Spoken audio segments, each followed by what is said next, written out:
समन्ता चक्रवालेषु अत्रा गच्छन्तु देवता सद्धम्मं मुनिराजस सुनन्तु सग्ग मोक्खदं धम्म श्रवण कालो अयं भदन्ता धम्म श्रवण कालो अयं भदन्ता धम्म श्रवण कालो अयं भदन्ता नमो तस् भगवतो अरहतो सम्मा सम्बुद्दस्स नमो तस् भगवतो अरहतो सम्मा सम्बुद्दस्स नमो तस् भगवतो अरहतो सम्मा सम्बुद्दस्स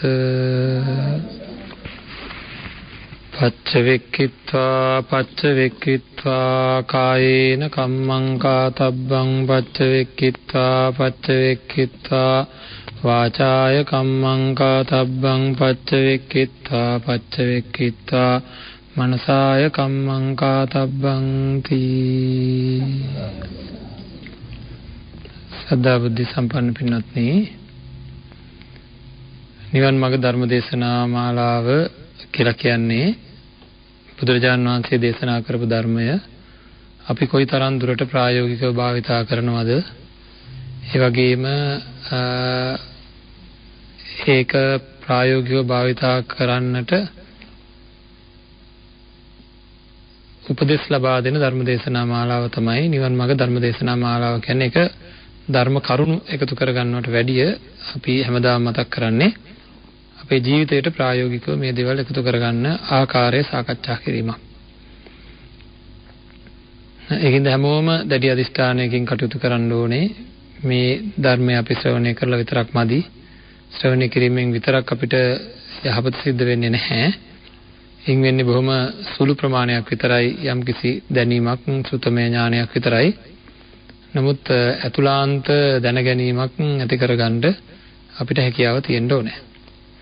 මම මතක් කරා ඊයේ දවසෙත් මතක් කරා අපිට මේක වටින උදාහරණයක් හින්දායි නැවත නැවතත් මතක් කරන්නේ. පින්වත්නි, ගින්නක් එනවා දකිනවා අපි ඈතින්. ලැබු ගින්නක් එනවා දකිනවා. ඒ දකින්නකොටම ඒක භයානක දෙයක් කියන සංඥාව අපිට එනවද නැද්ද? ඒ විතරක් නෙවෙයි, ඒ දකින්නකොටම ඒ දැකලා ඒක අඳුන ගන්න ෂණයේම භයානක දෙයක් විතරක් නෙවෙයි, මේක අන්නර රොඩු හින්දා, කොළ හින්දා, හුලං හින්දා තමයි මේ පැත්තට මේ ගින්න ඇවිලෙන්නේ කියලා හේතුව තේරෙන ගතියක් අපේ මානසිකාරයේ අර ගින්න දකින්නකොටම තියෙනවද නැද්ද? ඒ කියන්නේ හේතු ඇතුවයි ඒක වෙන්නේ. ඒවා තිබෙන්නේ නැත්තම් මේක වෙන්නේ නැහැ. ඒවා තිබෙන්නේ නැත්තම් මේක වෙන්නේ නැහැ. ඒවා තිබෙන්නේ නැත්තම් මේක වෙන්නේ නැහැ. ඕ අපි ගින්දර දකින්නකොට හිතෙන් කියනවද? ආරවා හින්දා තමයි මේක වෙන්නේ. ඒක හේතුඵල දහමක්. ඒවා නැත්තම් මේවා වෙන්නේ නැහැ කිය හිතෙන් කියනවද? නැත්තම් ඒකට අදාළ හැඟීමක් පහළ වෙනවද? ඒකට අදාළ හැඟීමක් පහළ වෙනවා. චේතනාවක් පහළ වෙනවා. නේද? ඒකත් එක්කම ඒක දකින්නකොටම මේක නිවන්න පුළුවන් කියලා අදහසක් පහළ වෙනවද නැද්ද? ගින්දර දකින්නකොටම අර භයානක දෙයක් මෙන්න මේ වහින්ද තමයි ඇවිලෙන්නේ, නිවන්න පුළුවන්. ඒ විතරක් නෙවෙයි, ගෝණි දාන්න, වැලි දාන්න, වතුර ගහන්න කියලා නිවන ක්‍රමයේ පිළිබඳවත් අදහසක් පහළ වෙනවද නැද්ද? ආන්ගේ පහළ වෙන්නේ කොහොමද? අපේ මානසිකාරයේ කොච්චර වේගින් ඒක සිද්ධ වෙනවද? කොච්චර වේගෙන් සිද්ධ වෙනවද? මෙහෙම කරලා ගින්දර දකින්නකොටම පුදුම වේගකින් ওই ටික වෙනවද නැද්ද? ඒ කොහොමද දන්නේ උනේ? කොහොමද එහෙම හැදුනේ? චූටි ළමයෙකුට එහෙම වෙනවද? නෑ. එහෙනම් පොඩි කාලේ වෙච්ච නැති දෙයක් දැන් වෙන්නේ. උන්මත්තක කෙනෙකුට එහෙම වෙනවද? නෑ. උන්මත්තක කෙනා නම් ගින්දර ළඟට උන්න යයි ගිහිලා නිවේවා කියයි. නේද? කිසිම දෙයක් කරන්නේ නැහැ, නිවේවා කියයි. හරියට කවුරු වගේද? කෙලස් ගින්දර දැකලා අපි කියනවා වගේ. අනේ මගේ කෙලස් නිවේවා කිව්ව නෙවෙයිද?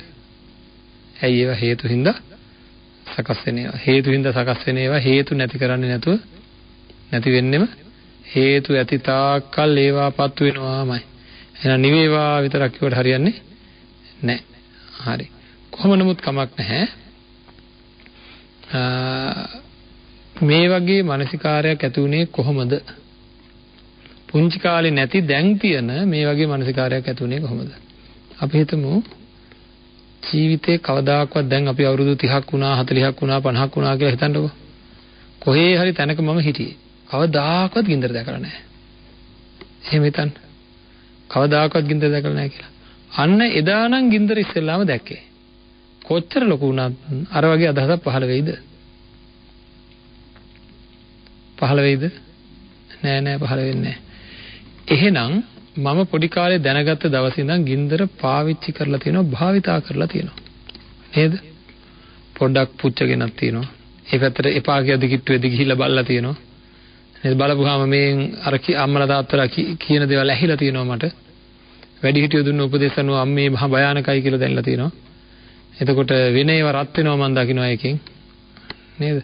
ගිනියම් වෙනවා දකින්න ඒක උඩ තිබ්බ වලන් එහෙම රත් වෙන හැටි තේරෙනවා. එහෙනම් භාවිතා කරලා. භාවිතා කිරීමෙන් අපිට අදහස ඇති වෙන්න පටන් ගත්තද නැද්ද? එහෙම නේද?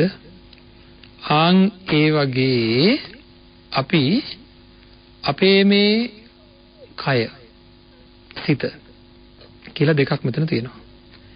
ආන්ගේ දෙක හැම වෙලේම අපි මීට කලින් කතා කරා නාම රූප පරිච්ඡේද කරගන්න කියලා. නාම රූප පිළිබඳ දැනීමක් එන්න ඕන කියලා. මේක නාම પરම්පරාවක් රූප પરම්පරාවක් කියලා අපි භාවිතා කරනවද දන්නේ නැහැ. අපිට කෙනෙක්ව දැක්කහම කෙනෙක් බයිනවා දැක්කහම කෙනෙක් ගහනවා දැක්කහම කෙනෙක් මොනවා හරි වැරද්දක් කරනවා දැක්කහම ඒ පුද්ගලයා මේක කරනවා කියලා අදහසක් එනවා මිසක්කා නාම પરම්පරාවක් එතන තියෙන්නේ රූප પરම්පරාවක් කියන අදහස එහෙම එනවද? එන්නේ නෑ. ඇයි ඒක භාවිතා කරලා නැති හින්දා. ඒක භාවිතා කරලා නැති හින්දා. හරිද? දැන් Tamanට තරහ යනකොට අපි කියනවා අර ගින්දර වගේම කෙලෙස් වලටත් කියනවා ගින්නක් කියලා. තරහ කියන්නේ ගින්නක්ද නැද්ද? නේද? එක ඒවා ගැන තියෙන අවශ්‍යතාවයන් දැන් ආදරය වගේ දේවල් තෘප්තිමත් කරන්න බැරි වුණාම ගිනි ගන්නවද නැද්ද? කොහෙද ගිනි ගන්නේ? හරියටම ගින්නක් වගේම කෑ ගහනවා බලන්න. අනේ මාව පිච්චෙනවා, දැවෙනවා කියලා නේද? මලමිනි ඉස්සරහාම කෑ ගහනවා හරියට දැක්කේ නැත්නම් මේ දන්නේ ගිනි ගොඩකට අහුවෙලා කියලා. නේද? මට දරා ගන්න බෑ, මට ඉවස ගන්න බෑ. හරියට ගිනි ගොඩක් පාගගෙන ඉන්න වෙලාව එක්කෙනෙකුට දැවෙනකොට පිච්චෙනකොට වගේම කෑ ගහනවද නැද්ද හිත රිදිලා? ඒ වගේම කෑ ගහනවා. එහෙනම් එතන තියෙන ගිනි නේද? ආන්ගේ ගිනියන කොටත් අපිට නිකන්වත් හිතුණාද දන්නේ මේ හේතු හින්දායි එන්නේ. මේවා නැති වුණොත් ඒවා නැති වෙනවා කියලා හිතුණාද දන්නේ? තරහ එනකොට එහෙම හිතුණාද දන්නේ මට මේ තරහ එන්නේ අර අනිත් අයගේ වැරදි දැකලා මේ තරහ එන්නේ මෙන්න මෙතන මේ තියෙන වැරද්ද හින්දායි කියලා හිතුණාද දන්නේ? හේතුව මේ තරහ එන්න හේතුව මතක් වුණාද දන්නේ? මේක නැති කරන්න පුළුවන් කියලා ඊර්ෂ්‍යාව එනකොට, ක්‍රෝධය එනකොට, වෛරය එනකොට, ගිජුකම් එනකොට, කෑදරකම් එනකොට එහෙම මතක් වෙනවද දන්නේ?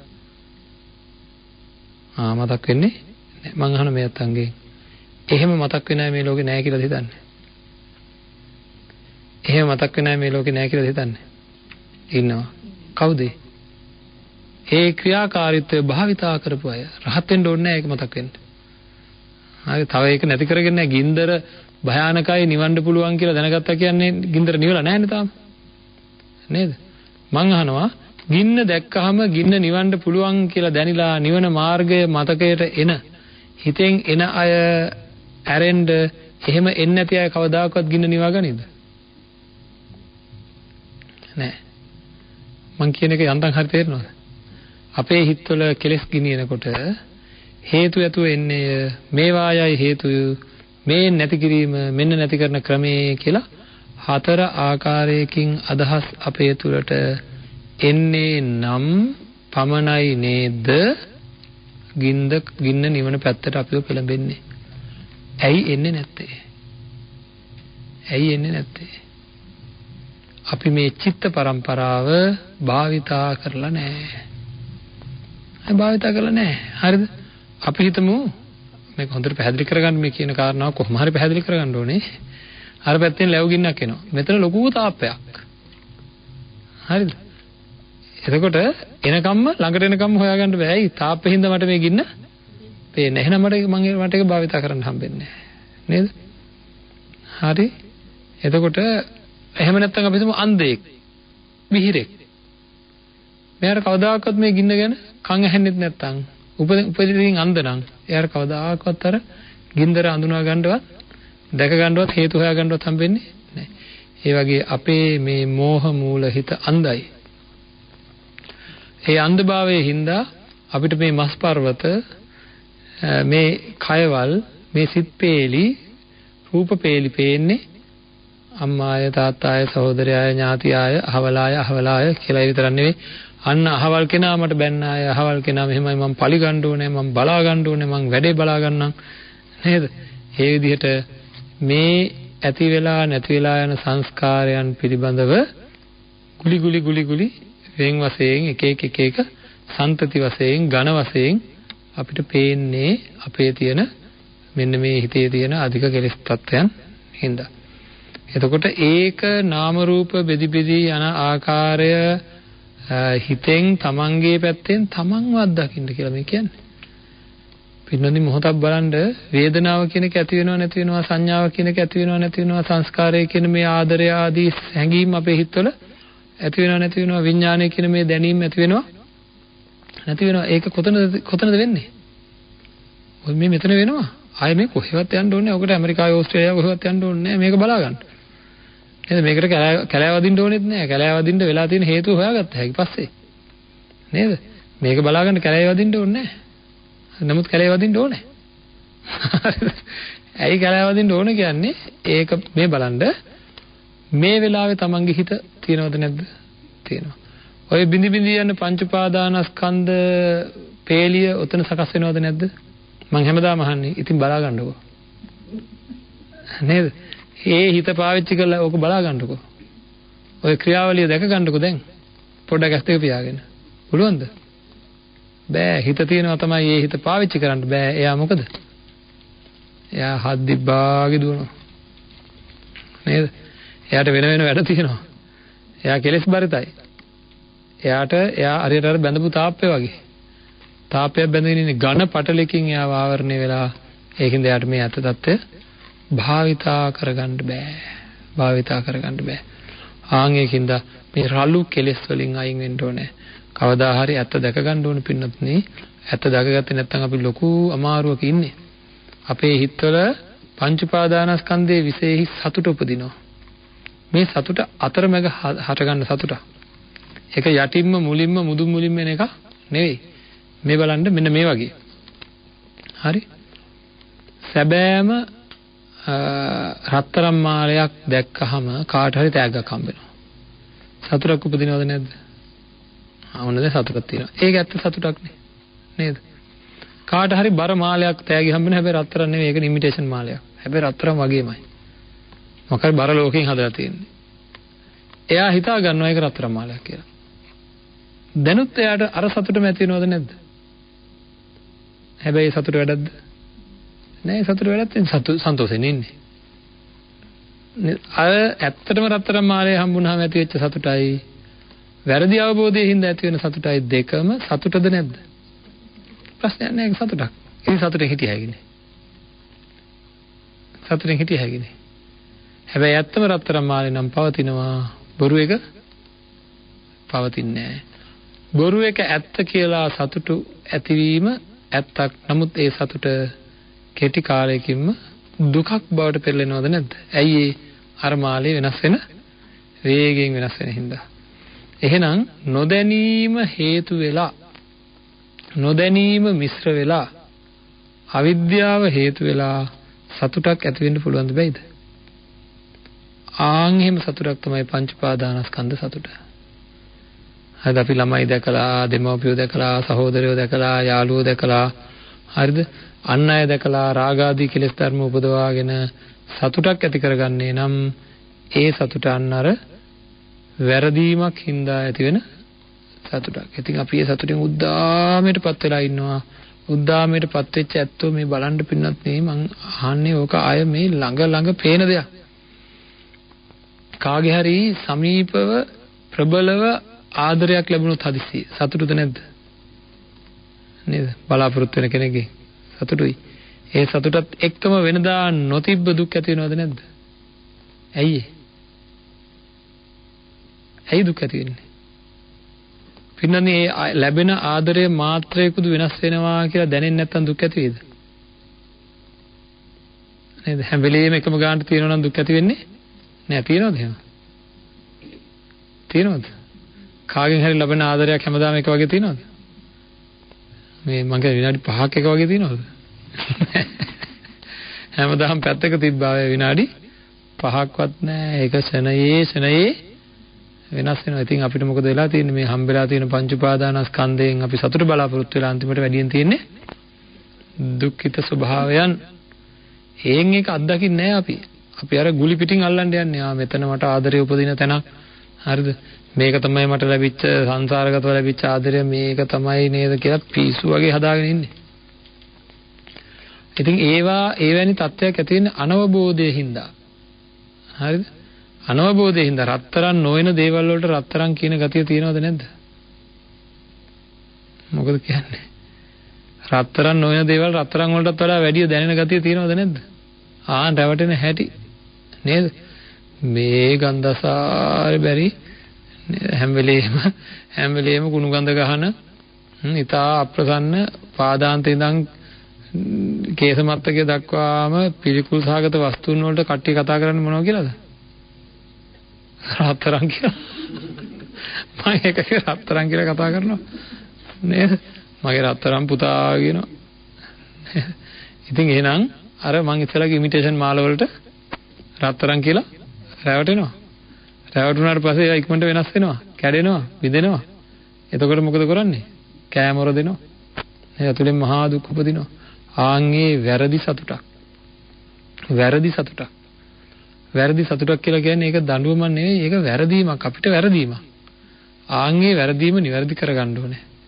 ඒක නිවැරදි කරගන්නේ නැතුව ඒ වැරදීම හින්දා උපදින කෙලෙස්. දැන් අරයට අපි කියනවා ඔයාලට රත්තරන් මාලය දැන් ඉමිටේෂන් මාලේනේ හම්බෙලා තියෙන්නේ. අපි කියනවා රත්තරන් මාලය ගැන තියෙන තණ්හාව අඩුකරන්න ඕවා නැති වෙනවා කියලා හිතනද මේ බලන්නකෝ දැන් අරයට ඇත්ත දන්නේ නැතුව එයාට අපි උපදෙස් දෙනවා මෙහෙම. ඕක කවදා හරි නැති වෙනවා කියලා හිතනද ඕක හැමදාම තියාගන්න බෑ. ඔය වගේ කිව්වහම ටිකක් අඩු කරගන්න පුළුවන්. හැබැයි එක ෂණයක එයා දැනගත්තොත් මේක ඉමිටේෂන් කියලා. තණ්හාවට මොකද වෙන්නේ? කැපිලම යනවද නැද්ද? ඒ වගේ අපි තරහ ඇති වෙනකොට මෛත්‍රිය ඇති කරගන්නවා, අසුබය රාගය ඇති වෙනකොට අසුබය ඇති කරගන්නවා. එහෙම නෙවෙයි.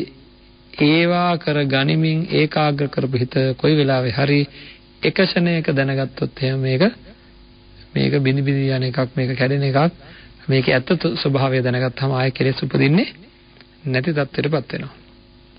හරි? ඒ වගේ ඇත්තටම මේ හිත ප්‍රබල කරගෙන අපිට අවශ්‍ය ඉලක්කයට යන්න පුළුවන්. මම හැමදාම මතක් කරන්නේ මේ අතන්ට නිකම් බොරුවට දුක් විඳින්න එපා. හරි. බොරුවට දුක් විඳින්න එපා. හරි අපි කියන්නේ නිකම් බොරුවට හඬන්න එපා කියන්නේ අන්න ඒ වගේ බොරුවට දුක් විඳින්න එපා. ඔක වැරදි දුකක් ඔය විඳින්නේ. හරිද? වැරදි දුකක් ඔය විඳින්නේ. තේරුමක් නැති දුකක් විඳින්නේ. හරිද? මම ඔයිට කලිනුත් කියලා තියෙනවා. අඬලා දුක් නැති කරන්න පුළුවන් නම් අපි ඔක්කොම කොහෙට හරි තැනකට එකතු වෙමු. හරිද? නිදහස් චතුරස්‍රයට හරි කොහෙට හරි ලොකු පිරිසක් එකතු කරගෙන මොකද කරන්න ඕන? අඬමු. ඔක්කොම එකතු වෙලා ඇත්ති පදම් විලාපතියති අඬමු. දුක් නැති වෙනවා නම්. එතකොට දුක් ඉවර වෙනවනේ. විලාපතියලා දුක් නැති කරන්න පුළුවන් නම් පුළුවන් තරම් සෙනග එකතු කරලා එක තැනකට විලාපතියමු. තේරුම් නැති වැඩ කළා හරියනවද? ඒකද අපි හොඳ අදිෂ්ඨානයක් ගන්න ඕනේ. මේක බුදුරජාණන් වහන්සේ පහළ වෙච්ච කාලයක්. මේකෙදි දුක් නැති කරන ක්‍රමවේදය දේශනා කරලා තියෙනවා. එහෙනම් එතෙන්ට යන්න ඕනේ. එහෙනම් නාම රූප භාවිතා කරන්න ඕනේ. නාම රූප භාවිතා කරන්න අවශ්‍ය කරන ශක්තිමත් ඒකාග්‍ර හිතක්, එහි රැඳෙන හිතක් ඕනේ මට. ආන්ගේ හිත හදාගන්න අවශ්‍යයි. ඊට පස්සේ ඒ වාගේ ප්‍රත්‍යයන්, ඒවට හේතු වෙන දේවල්, මේ නාම රූප පරම්පරාවට හේතු වෙන දේවල් මගේ පැත්තෙන්ම අත්දැකීමක් විදිහට දකින්න ඕනේ. මේන් එනවා කියලා දකින්න ඕනේ. ආන්ගේ දකින ස්වභාවයට මාව පත් කර ගන්න නම් මම ඒකට ශක්තිමත් හිතක් ඇති කර ගන්න ඕනේ. හරිද? මේ දැකීම පිළිබඳ කොච්චර රසවත්ද කියලා අපි හිමින්සරේ කතා කරමු ඉදිරියේදී. නමුත් අද දවසේ අපි ආයෙ කල්පනා කරා දැන් අපි පැය 80ක් විතර බණ අහලා ඉන්නේ. හරි. දැන් මේ වෙනකොට අපිට වර්ධනයක් තියෙන්න ඕනද නැද්ද? නේද? පැය 80ක් විතර නිවන් මාර්ග ධර්ම දේශනාව කියලා දැන් අහනවා. දැන් ඕකත් පුරුද්දකට යනවා. මොකද්ද? බණ මහා ඉන්න හොඳයි කියලා. ඉතින් ඒකෙන් විතරක් වැඩ නැහැ. බුදුරජාණන් වහන්සේ දේශනා කරා ප්‍රත්‍යවේක්ෂා කරන්න කියලා. කාවද? තමන්ව. මතකද මම මුලදිමත් මේක කිව්වා. දැන් ආයෙ අදත් මේ කියන්න හදන්නේ කියපු එකම. ඇයි එහෙම කියන්නේ? මෙතෙන්ටයි එන්න ඕනේ. අද අපිට ඊට වැඩිය ගැඹුරින් මේක කියන්න පුළුවන්. අපි නාම රූප පරිච්ඡේදය ගැන කතා කරා. නාම රූප පරම්පරාව ගැන කතා කරා. අනිත්‍ය සංඥා, අනාත්ම සංඥා, දුක්ඛ සංඥා, චිත්තවිසුද්ධි, ඒවයින් ලැබෙන සුවදායක තත්වයන්, අනාත්ම ලක්ෂණ ආදී වර්ධනය කරගත්තාම Tamanට ලැබෙන ජීවිතේ ලැබෙන කෙලෙස් අඩු වෙන ස්වභාවයෙන්ද තියෙන අපූර්වත්වය, සුන්දර මාර්ගය ගැන අපි යම් සාකච්ඡාවල් කරා. එවැනි තත්යකටපත් වෙන්න ඕනේ මගේ ජීවිතේ. මම හැමදාම දුක් විඳලා හරියන්නේ නැහැ කියලා දන්නවා. එවැනි තත්යකටපත් වීම සඳහා මම ලොකු කෙලෙස් වලින් අයින් වෙන්න ඕනේ. ඒකට කිව්වා සීල විසුද්ධිය කියලා. චිත්ත විසුද්ධිය කිව්වා ඊට මෙහා හිතේ ඇති වෙන කාමචන්ද ආදී අයින් කරගන්න. ඉතින් දැන් ditthi විසුද්ධිය ගැනත් යම් ප්‍රමාණයකට කතා කරලා තියෙනවා අපි දැන්. කාංකා විතරන විසුද්ධිය කතා කරන්න තමයි මේ ඉන්නේ. ඔතෙන්ට යන ගමන මම අහන්න හිතෙන් දැන් භාවනා හැම කරනවද? මට උත්තර දෙන්න එපා මොකුත්. දවසකට කොච්චර වෙලාද? අහන්න හිතෙන් මට උත්තර දෙන්න එපා. හරිද? භාවනාවකින් තොරව මේ හිත ප්‍රබල කරගන්න තියෙන ඉඩකඩ ගොඩාක් අඩුයි. සෝවන් වෙන්න තියෙන ඉඩකඩ ගොඩක්ම අඩුයි. සංසාරික මහා පුරුද්දක් ඇති කෙනෙකුට මිසක්ක භාවනා කරන්න නැතුව මේක ඉස්සරහට ගන්න බෑ. අපි නාම පරම්පරාව ගැන කතා කරා. ළඟ යම් සිතුවිල්ලක් ඇති වුනහම තමයි ඒ සිතුවිල්ල ප්‍රබල වෙන්නේ කියලා අපි දැනගත්තා. එහෙනම් යම් සිතුවිල්ලක් ප්‍රබල කරගන්න මගේ අතුලාන්තයෙන් දැඩි කැමැත්තක්. හරිද? මේ අපිව පිරික්සගමු පොඩ්ඩක්. අම්මෙකුට පුතෙක් එන්න කියලා පණිවිඩයක් එවනවා. ඒත් එක්කම අනිත් පැත්තෙන් දුවත් එන්න කියලා පණිවිඩයක් එවනවා. ඊළඟ දරුවත් එන්න කියලා පණිවිඩයක් එවනවා. දැන් අම්මා මොකද කරන්නේ? කෑලි තුනට කඩලා යන්නේ. දැන් මොකද කරන්නේ? ඔය කිව්වට අම්මා යවෙන්නේ කොහෙටද? වැඩියෙන්ම කැමති කෙනාගේ පැත්තට. නේද? වැඩියෙන්ම කැමති අනිත් කටට මොකක් හරි හේතුවක් කියනවා. කියලා ඔය කිව්වට යන්නේ වැඩියෙන්ම කැමති කෙනාගේ පැත්තට. නේද? ඒ කියන්නේ අපේ ජීවිතේ ඉස්සෙල්ලාම කරන්නේ වැඩියෙන්ම කැමැත්ත තියෙන දේවල්. මේ ඒ කරන්නේ නෙවෙයි මොන තත්වයන් යටතේ හරි අනිත් ඒවා පස්සට දාලා කැමැතිම දේ කරනවද නැද්ද? මොකද කියන්නේ?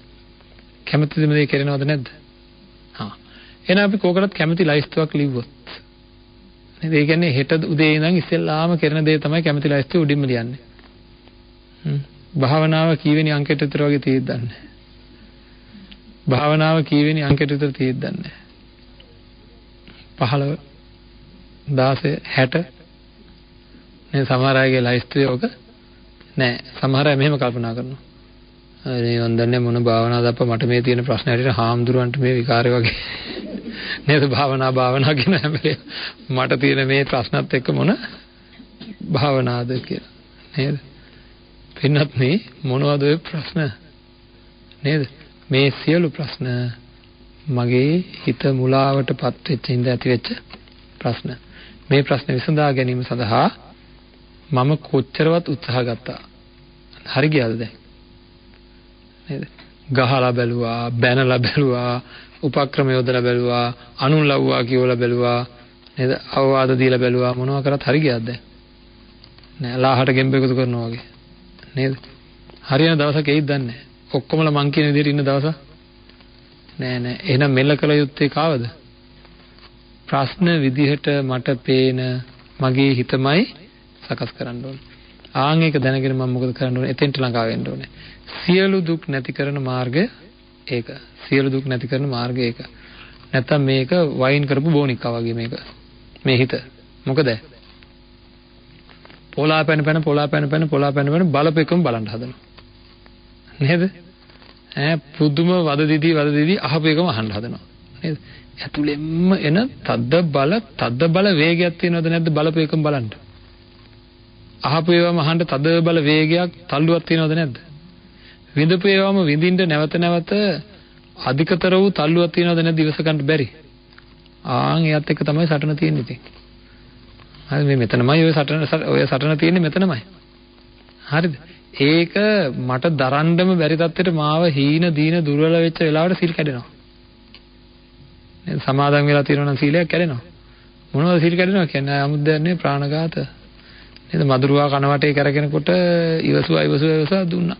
පාර නේද? ඒ මොකද ඒ කොහෙද මෙයා මේ මෙච්චර දැන් තියෙනවා වහන්න මගේ කනවටේ වෙන්නේ මේ කියලා නේ නින්දත් කඩලා කියලා මේ වයින් වෙන්නේ අන්තිමට මොකද්ද? පාපී දේවල් ප්‍රාණඝාත අදත්තාදාන කාමමිත්‍යාචාර මුසාවාද පිසුනා වාචා ආදී වෙලා පවුරැස් වෙලා තමන්ව මොකද වෙන්නේ? මේ ජීවිතේ දුක් විඳිනවා මදිවට හිර කරනවා ගින් හිරේ විලංගුවේ දානවනේ. ඇයි? හරකෙක් වෙලා ඉපදුනා හිරේ විලංගුවේ දැම්මා වගේ. බලන්න නැද්ද කියලා. මොකද? කතා කරන්නවත් පුළුවන්ද කාත් එක්ක? බරපතල දඬුවම් සහිත වසර නේද? වසර 30ක සිර දඬුවම්. බරපතල දඬුවම් සහිත වසර 30ක සිර දඬුවම් නෙවෙයිද? තිරසන් සතෙක් වෙලා හරකෙක් වෙලා ඉපදුනොත් එහෙමද නැද්ද? බරපතල දඬුවම්. ඇයි? හිරේමයි. ඉපදිලා දවස් 2-3 නිදහසේ ඉන්න දෙන්නේ මොකද කරන්නේ? අරලා බැඳ ගන්නවා කවුරු හරි. නේද? ඊට පස්සේ කනුව වටේ. ඊට දඬුවම්ද නැද්ද? නේද? කරත්තවල බඳිනවා, බර අද්දවනවා, එක දේවල් වලට යොදව ගන්නවා. ඉතින් දැඩි දඬුවම්. ඉතින් එතෙන්ටපත් වෙනවා මෙතන පාලනය කරගන්න බැරුව මෙතන විකාර වෙලා තව තැනකට ගිහිල්ලා තව තැනක කොහේ හරි තැනක නැවත දුක් විඳින්න හේතු වෙනවා මේවා. ඉතින් ඒක දැනගත්ත අපි මොකද කරන්න ඕනේ? ඉක්මනට හිත මෙල්ල කරන්න ඕනේ කියලා දැනෙන්න ඕනේ. දැනෙච්ච අය මේ නාම රූප પરම්පරාව භාවිතා කරන මට සමවැදිලා මාව හොයා ගන්න ඕනේ. හරි මාව හොයා ගන්න ඕනේ කියලා දැඩි වීරියකට එනවා. දැඩි සිහියකට එනවා. දැඩි කැමැත්තකට එනවා. කැමැති ලයිස්ට්ේ උඩට වැටෙන්න ඕන භාවනාව. හරි ඒක ඉබේ වෙන්නේ නැහැ. භාවනාව වෙන්නේ නැහැ, බය වෙන්න එපා වෙන්නේ නැහැ. හරිද? ඕක තියෙන්නේ අංකේ හොයා ගන්න. දැන් අද ගෙදර ගිහලා නිකමට කැමැති ලයිස්ට්ුව ලියලා බලන්නකෝ. භාවනා කිරීම කියන අංකේ කීයද දෙන්නේ කියලා. ඒක දෝෂයක් පින්නත් නේ. ඒක තමන්ගේ ලොකු දුර්වලතාවයක්. ඒ දුර්වලතාවය බුදුවරු, පසේ බුදුවරු, මහරහතන් වහන්සේලා, සීනාශ්‍රයන් වහන්සේලා මේ ලෝකය අවබෝධ කරගත් ඇත්තෝ දේශනා කරපු මාර්ගය මගේ හිතට ගැලපෙන්නේ නැහැ. ඊටදී වෙනස් ක්‍රමයක් තමයි මම හදන්නේ. මට මගේ හිත කියන හැම වෙලේම මං හරි. මං හිතන විදිහ තමයි හරි. හරිද? මං යන්නේ මට ඕන විදිහට. ඔය මහා හිතුවක්කාර ගතිය. හැබැයි මට අවශ්‍ය කරන ධර්ම උපදින්නේ නෑ. ඒකින්ද අපි ඉස්සෙල්ලාම හොඳට ධර්ම ශ්‍රවණය කළා ලෝකේ හරි දේ මොකක්ද වැරදි දේ මොකක්ද කියලා තමන්ම හොයාගන්න ඕන. කුසලයේ මොකක්ද අකුසලයේ මොකක්ද කියලා හොයාගන්න ඕන. සීල කැඩෙනවා නම් තමන් අකුසල් ගුලියක්. අකුසල සකස් වෙන තැන. දැඩි ලෝභය ඇති වෙනවා නම් දැඩි දේශය ඇති වෙනවා නම් මේ ශරීර වලට පවා තමන් අකුසල් තියන අය. දරුවන් කෙරේ උපදින අධික ආදරය කුසලයක්ද අකුසලයක්ද? කාලෙකින් මතක් කරන්න බැරුණා මට ඕක. දරුවන් කෙරේ උපදින අධික ආදරය කුසලයක්ද අකුසලයක්ද? කුසලයක්. කුසලයක්? අකුසලයක්. නේද? අකුසලයක්. එහෙනම් අකුසල් දුරු කරන්න කිය බුදුරජාණන් වහන්සේ. නේද? අපේ අම්මලාට තාත්තලාට ඕක නම් ලේසි කර මතක් වෙන්නේ නේද? මේවා අයින් කරන්න සම්මා සම්බුදුරජාණන් වහන්සේ දේශනා කරනවා. මම කුසලයේ වඩන්න කියන කුසලයේ කියන්නේ මොකක්ද ඇත්තටද?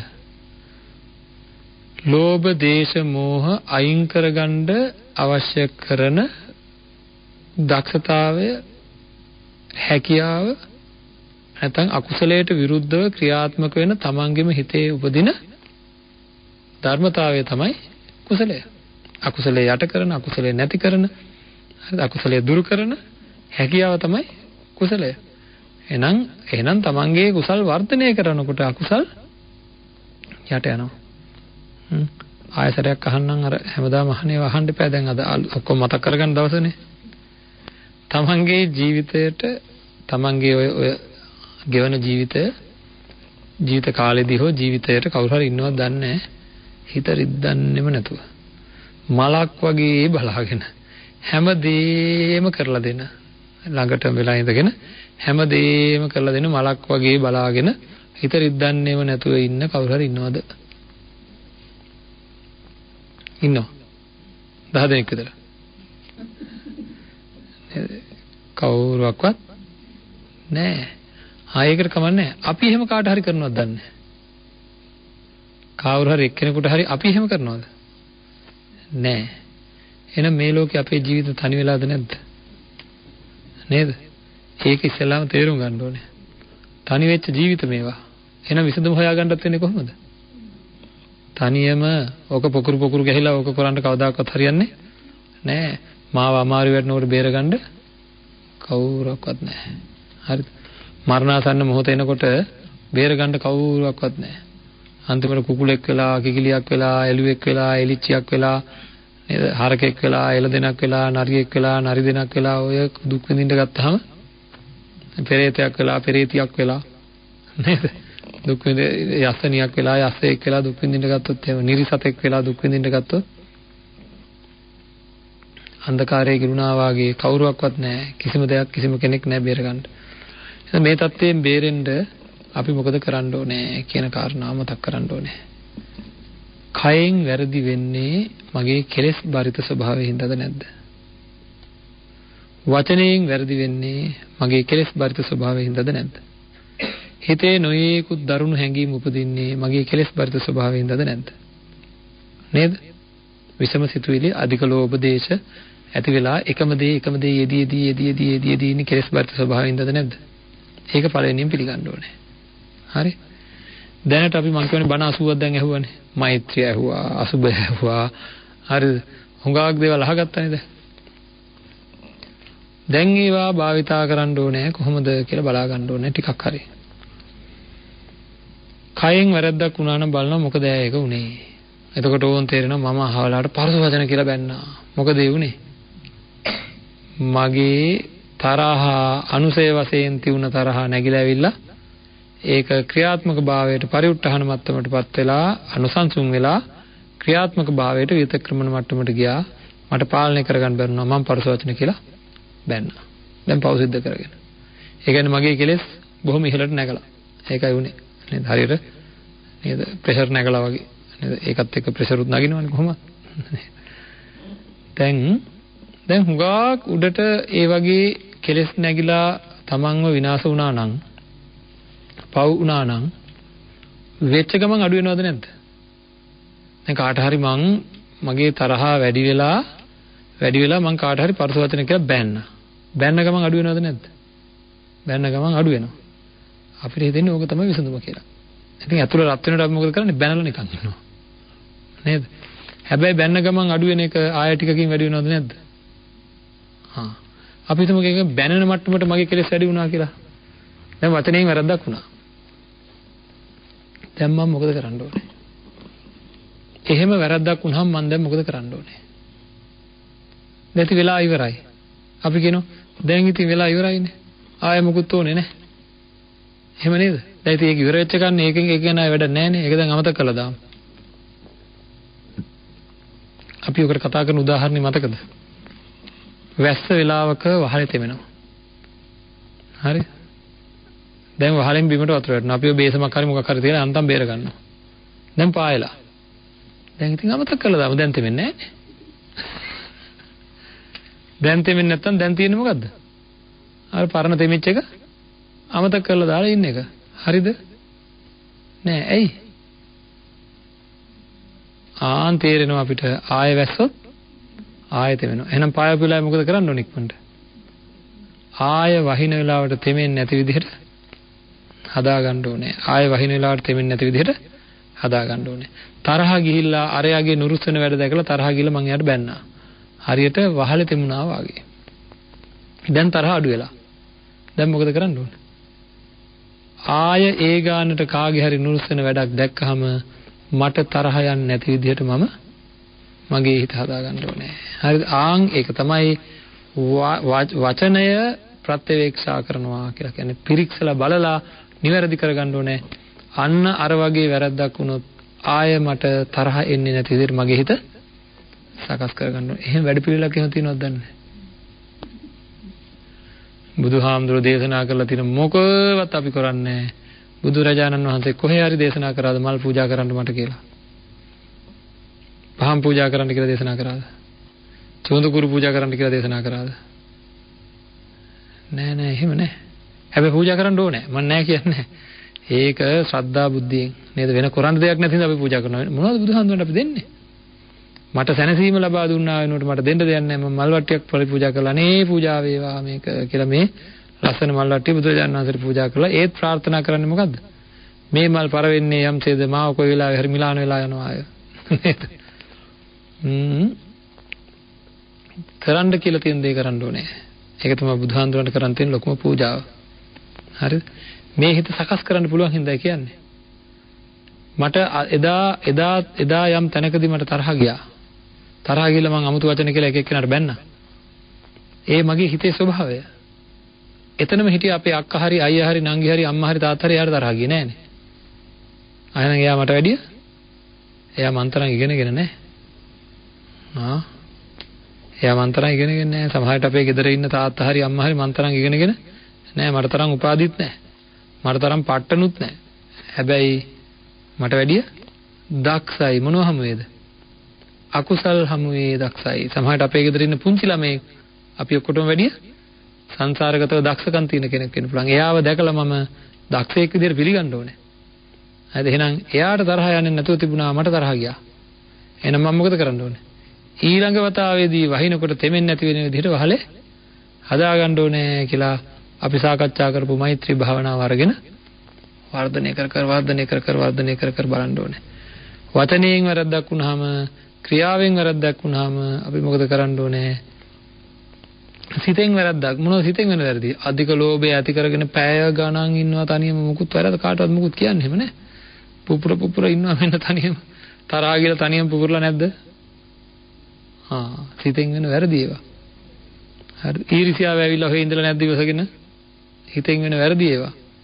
ක්‍රෝධය, වෛරය, මාන්නය ඒ ඔක්කොම හිතෙන් එන වැරදි. ඒවා හින්දා තමයි අපිට මේ නාම රූප પરම්පරාව භාවිතා කරගන්න බැරි වෙලා තියෙන්නේ. බෑ ඒක භාවිතා කරන්න බෑ. මට ඒක පාවිච්චි කරන්න බෑ. ඒක හඳුනා ගන්න බෑ පාවිච්චි කරන්න. ඒකින්ද මම ලොකු ව්‍යසනයක වැටලා මට කවදාකවත් මාව තේරුම් ගන්න බැරි වෙයි. මගේ ක්‍රියාකාරීත්වය තේරුම් ගන්න බැරි වෙයි. අනිත්‍ය ලක්ෂණය තේරුම් ගන්න බැරි වෙයි.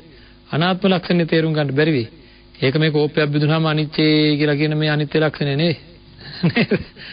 ගෙවල් වල කෝපයක් බිඳුනත් අපේ අම්මලා තාත්තලා මොකද අනිත්‍යයි කියලා නිකන් ඉන්නවා. එහෙම එකක් නෙවෙයි මේ ළඟ ඇති වෙන නාම රූප પરම්පරාවේ ඇති අනිත්‍ය නিত্য නැති ස්වභාවය. නিত্য නැති ස්වභාවය. මේක කොච්චර එහාට ගියාද කියනවනම් දැන් සමහර කට්ටිය මේකට අනිච්ච කියනවා. නේද? ඒ මොනවද විකාර වගේකුත් තියෙනවා. ඒ තරම් එහාට මේවා විකෘති වෙගෙන යනවා. ඒ කියන්නේ ඉච්ඡාව නැති, ආසාව නැති කියලා.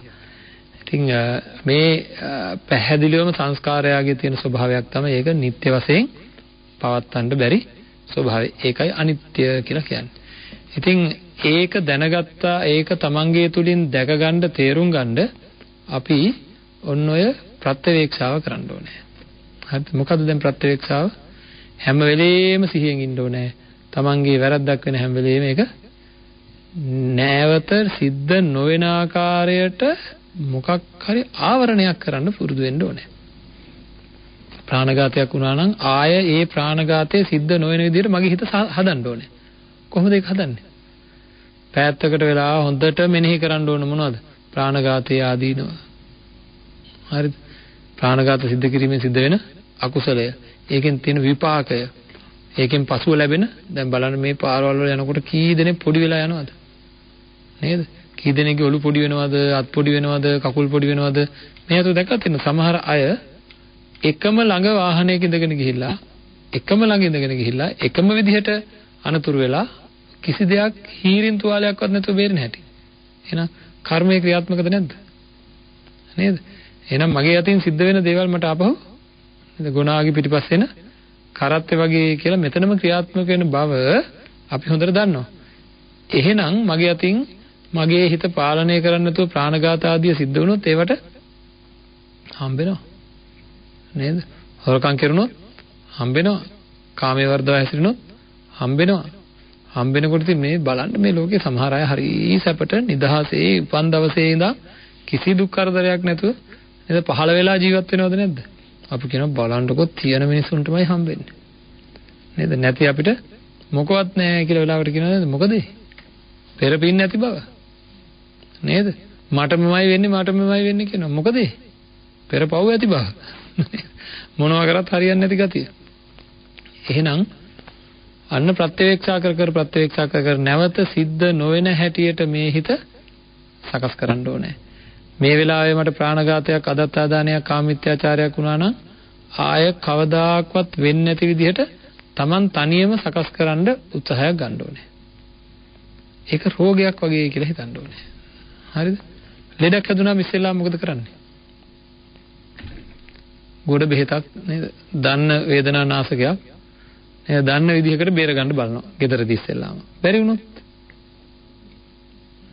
වහාම අසාධ්‍යයි වගේ දැනුණොත් ඇම්බියුලන්ස් වල දාලා අරන් යන්නේ නේද? අනුතර වෙන්න ඉස්සෙල්ලා නේද? මැරෙන්න ඉස්සෙල්ලා අරන් යනවා. ඒ වගේ ඉස්සෙල්ලාම තමයි ප්‍රාණඝාත ආදිය සිද්ධ වුණා නම් දැන් මොකද කරන්න ඕන? තනියම හදාගන්න පුළුවන් බලන්න. තනියම කරගන්න බෙහෙත කියන්නේ Taman දන්න කුසලයකින් ඒක මෛත්‍රිය වඩලා බලනවා. හරි තරහා ගිල්ලන බැන්නේ මෛත්‍රිය වඩලා බලනවා. අනාත්මය වඩලා බලනවා. හරියන්නේ නැහැ. ආයෙ බලනකොට ආයෙත් එමෙනවා මෙන්න. ආයෙ බලනකොට ආයෙත් එමෙනවා. දැන් මොකද කරන්න ඕන? බෙහෙත් ගන්න යන්න ඕනේ. කොහෙටද? කල්යාණ මිත්‍රේ හොයාගෙන. ඇම්බියුලන්ස් එකකින් යනකොට වැඩි වේගෙන් එක අතකින් යන්න ඕන දරුණුනොත් එහෙම. ඇයි? ඒ දරුණු වෙලා තියෙන වෙලාවක මලොත් අධික ක්‍රෝධයක් ඇති වෙලා අඩු වෙන්නෙම නැතුව තියෙන වෙලාවක මැරුණොත් නේද? මැරුණොත් මොකද වෙන්නේ කියලා දන්නවනේ. එහෙනම් එක සැරයක් රෝගයක් හැදිලා මැරෙනවට වැඩිය භයානකයි නේද? අධික චිත්ත වේගයකින් අකුසල වේගයක් එක්ක මැරෙන්න සිද්ධ වුණොත් කොච්චර කල් දුක් විඳින්නද? එහෙනම් කයේ ඇතිවන්නා වූ විෂමතාව වලට වැඩිය මනසේ ඇති වෙන විෂමතාව ගැන බය වෙන්න ඕනද නැද්ද? අන්න ඒක දැකලා Taman දන්න ශිල්පයකින් Tamanගේ අතින් කාය කර්මයක්, වාග් කර්මයක්, මනෝ කර්මයක් වෙනවා නම් අකුසල වශයෙන් Tamanට හානියක් වෙන, අනුන්ට හානියක් වෙන, දෙදෙනාටම හානියක් වෙන, දුක් වැඩි වෙන, දුක් විපාක ඇති වෙන, ලෝභ දේශ මොහ ඇති වෙන යමක් Tamanගේ අතින් සිද්ධ වෙන්න යනවා නම්, සිද්ධ වුණා නම්, සිද්ධ වෙන්න යනවා නම් මොකද කරන්න ඕනේ? ආය නොවන විදිහට සකස් කරගන්න ඕනේ. සිද්ධ වෙන්න යනවා නම් වළක්ව ගන්න ඕනේ. සිද්ධ වෙමින් තියෙනවා නම් නවත්ත ගන්න ඕනේ. සිද්ධ වෙලා තියෙනවා නම් කල්යාණ මිත්‍රෙක් සමග සාකච්ඡා කරලා ආයති සංවරේ පිහිටලා නැවත වාරයක් සිද්ධ නොවන විදිහට අපේ හිත රැක ගන්න වැඩ පිළිවෙලට යන්න ඕනේ. ඒ සඳහායි අපි සීල විසුද්ධිය, චිත්ත විසුද්ධිය, ධිට්ඨි විසුද්ධිය දක්වා සාකච්ඡා කරේ. ඒ සඳහායි සාකච්ඡා කරේ. දැන් ඉතින් පරීක්ෂන්න ඕනේ. බණ 80ක් අහපු මම දැන් මොකද කරන්නේ? නේද? දැන් මේ සැරේත් හදන්නේ අහගෙනම ඉන්නද? මම කියන්නේ ප්‍රායෝගික වැඩ පිළිවෙලක් ඕනේ කියලා. මේ සැරේත් හදන්නේ අහගෙනම ඉන්නද? 80යි, 81යි, 90යි කීකේ දැන් ගණන් කරන්නයි හදන්නේ. නේද? මෙච්චර ඇහුවා කියලා ගණන් කරලා හරියන්නේ නැහැ. අපි මේක කතා කරන්නේ මේ ධර්ම දේශනා ටික තියෙන්නේ මොකටවත් නෙවෙයි. අපේ ප්‍රතිපත්තිය සංවර්ධනය කරගන්න. ඒකින්ද ප්‍රත්‍යවේක්ෂාව කියන එක මතක තියාගන්න ඕනේ. හරි ඒක තමයි බුදුරජාණන් වහන්සේලා ගමන් කරපු මාර්ගය. ඒ ප්‍රත්‍යවේක්ෂාව තමයි රහතන් වහන්සේලා පසේ බුදුරජාණන් වහන්සේලා ගමන් කරපු මාර්ගය. ඒ මාර්ගයේ ගමන් කරලා ඒ උත්තමයන්න් වහන්සේලා සම්මා සම්බුද්ධත්වයට පත් වුණා. ඒ මාර්ගයේ ගමන් කරපු හින්දා ප්‍රත්‍යක්ෂා කර හිත පිරිසුදු කරපු හින්දා. එතකොට සීනාශ්‍රවයන්න් වහන්සේලා ඒ තත්ත්වයට පත් වුණා. නේද? ඒතර වර්තමානයේ මේ කාලේ වෙනකොට සංසාර ජීවිතයේ සමහර අය සම්මා සම්බුදු වෙලා, සමහර අය පසේ බුද්ධයන් වහන්සේලා වෙලා, සමහර අය රහත් වෙලා, සමහර අය සකදාගාම වෙලා, අනාගාමී වෙලා නේද? සමහර අය හරක් වෙලා, සමහර අය ඉබ්බ වෙලා, සමහර අය කුකුල වෙලා, සමහර අය නරි වෙලා නේද? ඒ කට්ටියත් මොකක් හරි මාර්ගයක ගමන් කරලා නේද එහෙම වෙලා තියෙන්නේ. හරකා වෙන මාර්ගයේ ගමන් කරලා තියෙන්නේ. එතකොට එහෙම නේද? මොකක් හරි යාළගේ ක්‍රියාවක් හින්දානේ එහෙම වෙලා තියෙන්නේ. හරකෙක් වෙලා, ඉබ්බෙක් වෙලා, කුකුලෙක් වෙලා, නරියෙක් වෙලා, දෙවියෙක් වෙලා, භූතයෙක් වෙලා, ප්‍රේතෙක් වෙලා ඒ ඔක්කොම ප්‍රතිඵල හේතු අනුව. දැන් මං චුට්ටකට හැරිලා බලන්න මං කොයි මාර්ගයේද කියලා. සමහර අයට දැනෙයි මං හරකා ගිය මාර්ගය තමයි මේ යන්නේ. මං ඉබ්බා ගිය මාර්ගය තමයි යන්නේ. මම මෙහෙම ගියොත් මං මේ මොන මාර්ගයේද? ප්‍රේතයා ගිය මාර්ගයේ. භූතයා ඒවා දැනගන්න ඕනේ මාර්ගය මොකද්ද කියලා බලාගත්තාම තමන් වැඩ කර යන්නේ කොයි පැත්තද කියලා යන හැටියට තමයි යවෙන තැනට යවෙන්නේ.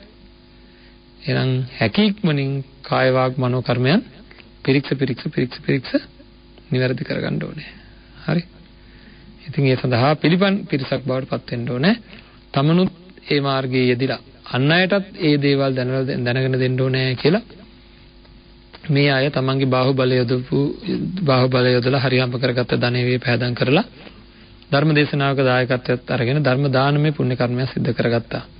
ඉතින් ඒ බණ ඇහෙන වාරයක් ගානේ කොතන හරි කෙනෙක් තමන්ගේ කය වචනය මනස පිරිසිදු කරගන්නේ නම් ඒ පිරිසිදු කරගන්න වාරයක් ගානේ මේ ධර්ම දානමය පුණ්‍ය කර්මය කරපු අයට පින් ලැබෙනවා. පින් උල්පතක් වගේ පින් ලැබෙනවා. අනාගතේ අපායයන්ට තියෙන කෙනෙක් අපායෙන් මිදෙන්න මේ එක පොඩි වදනක් බුදුරජාණන් වහන්සේගේ ධර්මයක් හේතු වෙන්න ඕනෑ තරම් ඉඩකඩ තියෙනවා. ඉතින් එවැනි උතුම් පින් මහිමයක් සිද්ධ කරගත්ත මේ පින්වත් අයට ඒ පුණ්‍ය මහිමෙම හේතු වෙලා මේ හැම දිනාටම උතුම් චතුරාර්ය සත්‍ය ධර්මය අවබෝධ වේවා කියලා ප්‍රාර්ථනා කරනවා. ආකාසට්ටා චුම්මට්ටා දේවා නාග මහිද්దికා පුඤ්ඤන්තං අනුමෝදිත්වා චිරං රක්ඛන්තු ශාසනං චිරං රක්ඛන්තු දේශනං චිරං රක්ඛන්තු මං පරන්ති.